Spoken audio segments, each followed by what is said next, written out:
This garden has become my little sanctuary. Each day brings something new, whether it's a bloom opening or a fresh sprout pushing through the soil. There's something calming about tending to plants and watching them grow at their own pace. The end of winter, when spring comes around, is the best time to go to the markets. There are so many new flowers out and so many people selling their plants. I've been wanting to learn for so many years how to collect this wild grass, which is called jota.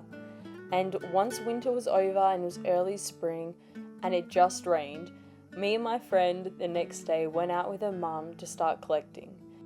I can't explain the satisfaction you get when you're foraging and you have someone next to you, so you don't have a fear of you foraging something that is wrong because they are checking, but you also get that experience of being out in the wild around the trees in a forest and collecting something that you didn't grow but grew by itself. There are many different types of this grass that you can find. I do not recommend just watching a YouTube video and going out and start foraging by yourself. I definitely do recommend having someone with you that is experienced, that can show you, so nothing will go wrong. So after foraging this wild grass, I then added some vinegar to a bowl with the wild grass in it, and then put some water and soaked it and allowed it to sit in the bowl for half an hour. And then I just rinsed it with some water from the tap and strained out all the water.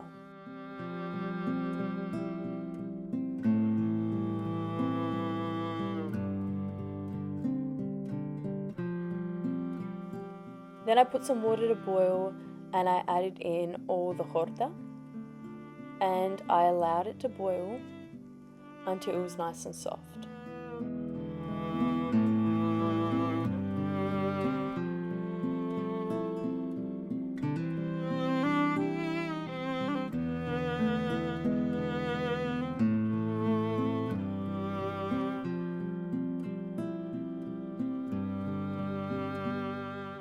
Once it was ready, I strained it once again, and then I served it with some olive oil and some lemon, and it tasted absolutely amazing. Then I went on to foraging again, but by myself this time, and I did forage some other type of jota and some asparagus. As you guys can see, that is wild asparagus, which was quite cool to find that out in the garden, and it did taste amazing to eat that as well. Then I went on to plant some of my trees. So in the wheelbarrow I found this spider, which was a bit of a surprise. I loaded up my wheelbarrow with my trees that I planted all from seed that I've had for 3 years now, and then I went out to plant them. All up, I had 30 trees that I planted from seed over the last 3 years, and most of these I planted in this section that you guys can see, but I did have another section which I planted a few as well. Then after it took about 2 days of planting all those trees, I went and got out some of my seeds, which I harvested from the food that I've been eating in the kitchen, just from scraps. So I took up my box and I will show you how I've been preserving a lot of my seeds. I also did collect some from the store, as I did want to put some wildflowers to pop up here and there because the garden did have a few patches that were bare. So I'll start off by opening my box. Now I did accumulate quite a lot of capsicum seeds. I feel like this is one of the easiest seeds to harvest, as the vegetable itself has them on the inside. You just pull them out of the capsicum and then you allow them to dry out over a few days. I just dried them out on the bench on some paper towel. I did that with all my seeds. So all up, I probably will be missing a few now, but I accumulated some apple seeds, some orange seeds, watermelon, dates, apricot, plums, strawberries, which I'll show you soon how I collected them, and also the capsicum seeds. So this that I'm taking out now is my strawberry seeds. We did have quite a few strawberries that were starting to rot or were mushed, and I did collect or cut off some of the skin just to trial this to see how it would work out. So I put them on some paper towels, you guys can see, and I allowed them to dry out. and once they dried, then I could fold them. Some of the seeds you guys will see, I did put some cinnamon on them because I did read that it prevents mold. That was when I was just leaving them to the side.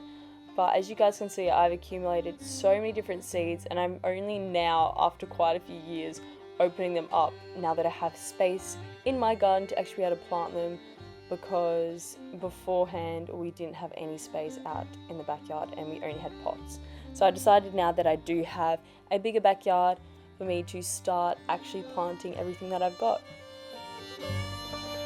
Here's a passion fruit. In here, I've got some plants, some flowers, which I should plant, so that's exciting as well. Here, what are these? Cherries, so cherry seeds. These are more watermelon seeds, it's pretty good. More passion fruit. These are dates, so date palms. Oh, these really tiny seeds are strawberry seeds, so I put some in the jar. These are apricots. These ones more dates. These ones are honeydew melon. Anyway, so those are all my seeds. If you guys would like to know how I dried out any of my seeds, I can make a video on that. But I'm gonna go out and start planting some. So let's do that. So I'm walking out to the patch now that I've made to be my vegetable garden. And I got a few more seeds as well when I stopped by the store. It is a bit of an addiction buying seeds, so I do have to hold back on that. But it was a lot of fun buying a lot more flowers because I don't really buy a lot of flowers when I go to the store. So this time I bought quite a few because I wanted to encourage pollinators to come and also to add a bit of colour to my backyard. So this was the little patch that I've decided to make into my vegetable garden. I, at the moment, didn't have any heavy machinery or tools, so I just decided to clear it all by hand, and then I put up a bit of a little fence so the dogs don't get in and start ruining and eating some of my plants, which they've done quite a few times in the past. While I was fixing the fence, I came across, when I lifted a brick, these ants that they had their little house in, and I got really excited because I've never seen ant eggs ever in my life live. So I thought that was a pretty cool experience, and I did get a bit of a shock because I didn't think they were ants. I thought they were moths or something else when I saw the eggs. But I was really excited to share that with you guys because it was just something nice in nature to come across. I did struggle a bit with clearing this land, but it took me a while, but I got it all done once I got the right tools as well, and I just started uprooting all the grass and weeds that were in the ground.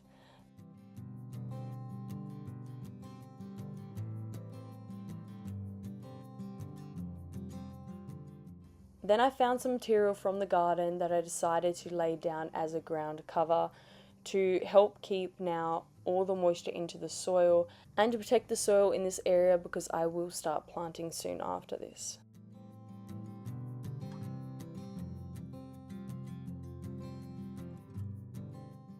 Then I went through and grabbed some bags of soil and started putting some rows in, and I spread out all the mulch that I had. I even found some hay that I ended up spreading across the whole garden. So I'll show you what ended up happening when the sprouts started coming up and what the garden ended up looking like.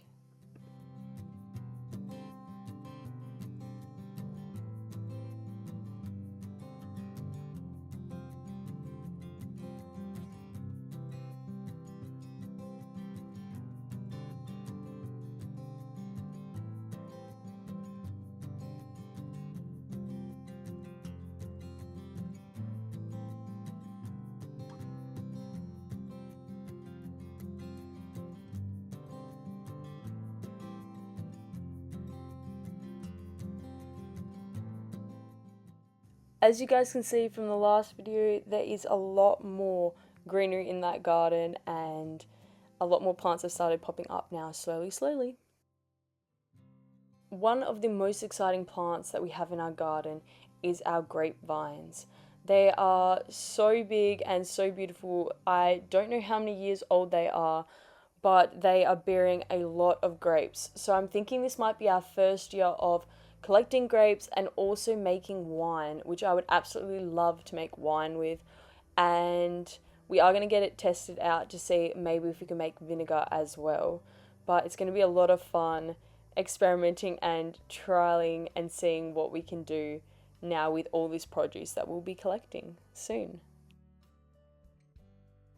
One of the most enjoyable things I believe in living in a house where you've got a backyard is the fact that you get a lot of visits by different insects and birds, and they really brighten up your garden and make your house a bit more alive.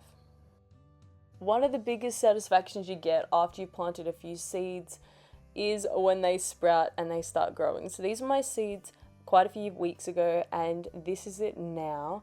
And they've started having flowers on them and fruiting. So this second watermelon plant had so many flowers on it, and I was getting really super excited, but I was also kind of worried that it wouldn't sprout anything. But then I saw this little watermelon and I got super excited, so I searched if it had another one, and it did have another one. That was the smaller one, and I also saw the big one. It's quite remarkable how watermelons start so small and they go so big later on. So I will keep you guys updated on my first ever growing of watermelon, because I did grow some back in the past, but sadly I moved it from the pot into the ground and I just didn't look after it properly, so it ended up dying and I never actually got to harvest watermelon. So this will be the first year of me harvesting watermelon, which is going to be super exciting. Then we went on and had a bit of a bonfire with some of the sticks. We had to clear a bit of land so there won't be a problem now that it's summer, as there is a lot of problems with fires in our area. And we decided that if we're going to have a fire, we might as well cook something on top of it, so we decided to cook some potatoes.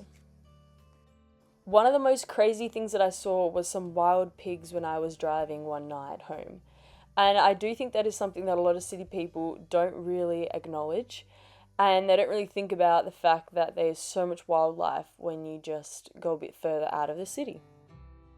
Just like tortoises, I was super surprised to have my dogs find both of them a couple of days after each other, and we did put them together. They sadly both were injured. One had the injury, as you can see, on the front part of the shell, while the other one had it on the bottom part of its shell. I did check them to make sure that they wouldn't have any ticks, because that is something that a lot of people don't know when finding wild animals. They can have ticks, even tortoises can have ticks. So I did check them and I didn't find anything, but the sad part was that every time I would pick them up or even go outside, they would get very scared of me, so they would withdraw their legs and their arms, which made it hard for me to check on them and to see if they had any other problems. For anyone that has seen tortoises before, you will be able to tell from underneath that yes, one is a girl and one is a boy, which I got really excited to have a girl and a boy together. The tortoises took a few days to get used to each other, and I do believe now that they actually are quite in love, because one of them doesn't go anywhere without the other, and I always see them together, which I was so happy to unite them. Now my plan is to release them, and I do want to do this, so I'm just waiting until they fully recover, and then I will start releasing them back into the garden. As you guys can see, I have been feeding him a wide variety of weeds and flowers and grasses that I've found in my garden that they do eat. I was a bit hesitant to be feeding them any fruits, because I do know that these tortoises are wild and they should be eating things that they can find. So whenever I would feed them fruit, I would feed them things like figs that I know are native to the area, and we do have quite a few trees in our garden. So I knew that even if they were out in the wild, they would still be eating that type of fruit. If anyone is interested in a step-by-step guide of how to look after tortoises, please put that in the comments below so I know, so I can make that video.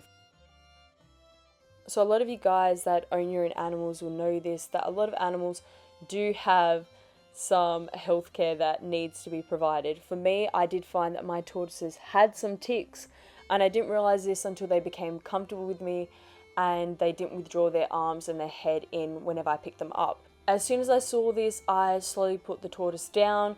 I went inside, I grabbed out a long pair of gloves and the tools that I needed to be able to pull these ticks off. I do recommend getting the eyebrow pluckers, as that is a really good tool that gets right underneath the ticks and you can pull them off without hurting the tortoise, as well as making sure that you don't leave any bits of the tick behind and then it starts burrowing, because Then I got a bowl and I got the strongest alcohol that we had in the house. You guys can also use, and all I did was turn my tortoises upside down. I had my gloves on, and then I slowly, one by one, started taking them off the tortoise. Sadly, the tortoises both had ticks, and they had quite a few small ones and bigger ones. I made sure that I got all the ones I could see and I double checked them.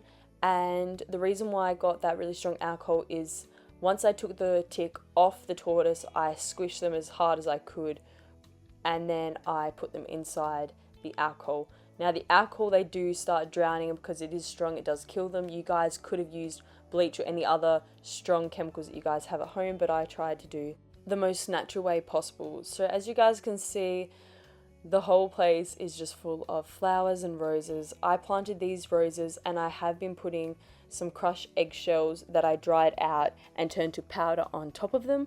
And I also have been putting some coffee grounds, which I've found now when it's springtime, it does help give a lot of strength to the flowers and allow them to flower more than once as well.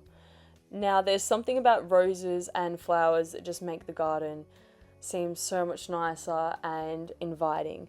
Now this was one of my passion fruit trees and I got very excited when I saw how big it was and the fact that there's just butterflies everywhere in the garden.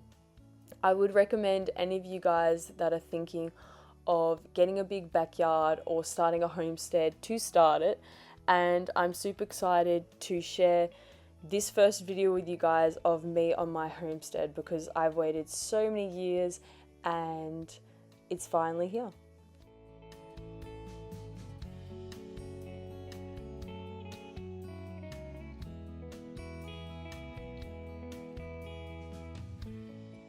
A little bit more time has passed now in my vegetable garden, and you guys can see that I've planted a few more plants and there are a lot of seedlings now popping up, which I get so excited each time this happens.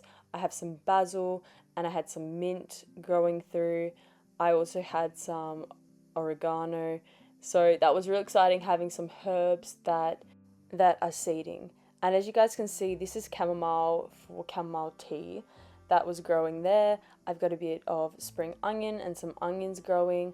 My strawberries sadly did get a bit affected by some weeds, so I made sure I pulled them out and they were growing through.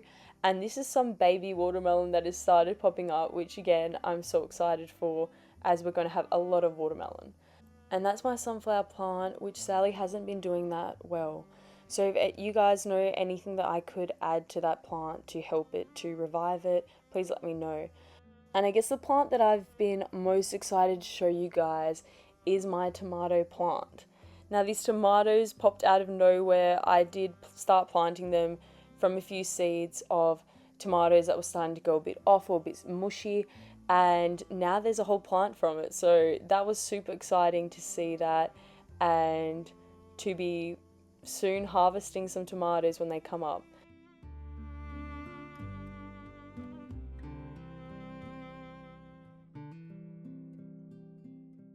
We also have some fig trees, which I'm super excited for, but they will not start fruiting and ripening until the end of summer. Some have started coming through, and I did find that one of our trees has started fruiting really early. And this is one of our many walnut trees. I've never seen a walnut tree that has walnuts on it. And I was super excited for this because I feel like a lot of people have not seen a lot of nut trees when they are fruiting, and that was something really exciting for me to know that we're going to have our first harvest of walnuts this year, as well as our own olives that have started coming through. It is such an amazing thing when spring comes around and you're heading into summer and all your plants are producing and you've just got so much fruit on the trees. As well as you being quite busy with cutting down some old trees and starting to make some wood fire for winter that's going to be coming around. I did collect some grape leaves for my tortoises as I wanted to give them a bit of a treat, and I know they absolutely love the leaves as well as all the weeds that they normally eat. So that was the video, guys. I hope you enjoyed it, and I hope this will inspire some of you to show you a bit of an insight to the day-to-day life of having a big block and starting a homestead. Right now our garden is thriving. I still want to do a lot more in our vegetable garden, especially for next year and preparation for the next season. But we do have a few animals, from our dogs to our tortoises and fish. But I'm so excited, and I definitely will be sharing this with you when we get our sheep and our chickens. So stay tuned for that.